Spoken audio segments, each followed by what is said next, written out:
ಗಣರಾಜ್ಯೋತ್ಸವದ ಹಿನ್ನೆಲೆಯಲ್ಲಿ ಬೆಂಗಳೂರಿನ ಬಿಜೆಪಿ ಕಚೇರಿಯಲ್ಲಿ ಮಾಜಿ ಸಚಿವರಾದ ಡಾ ಸಿಎನ್ ಅಶ್ವತ್ಥನಾರಾಯಣ ಹಾಗೂ ಸುನೀಲ್ ಕುಮಾರ್ ಧ್ವಜಾರೋಹಣ ನೆರವೇರಿಸಿದರು.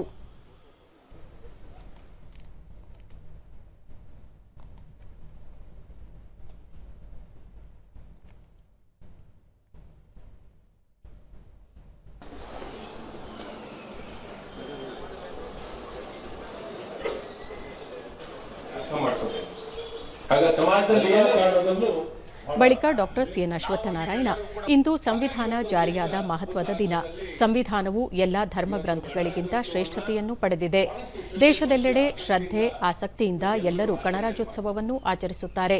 ದೇಶದ ನಾಗರಿಕರಿಗೆ ಹಕ್ಕು ಮತ್ತು ಜವಾಬ್ದಾರಿಯನ್ನು ನೀಡಿದ ಪವಿತ್ರವಾದ ಮಹತ್ವದ ದಿನವಿದು ಎಂದು ಹೇಳಿದರು. ನಮಗೆ ಪವಿತ್ರತೆ ಇದೆ, ಎಲ್ಲರೂ ಗೌರವಿಸುವಂತ, ಎಲ್ಲ ಧರ್ಮಾತೀತವಾಗಿ ಜಾತಿತೀತವಾಗಿ ಪ್ರತಿಯೊಬ್ಬರನ್ನು ಪೂಜಿಸುವಂತ ಸಂವಿಧಾನನೇ ಬಾಬಾ ಸಾಹೇಬ್ ಅಂಬೇಡ್ಕರ್ ಕೊಟ್ಟಂತ ಸಂವಿಧಾನ.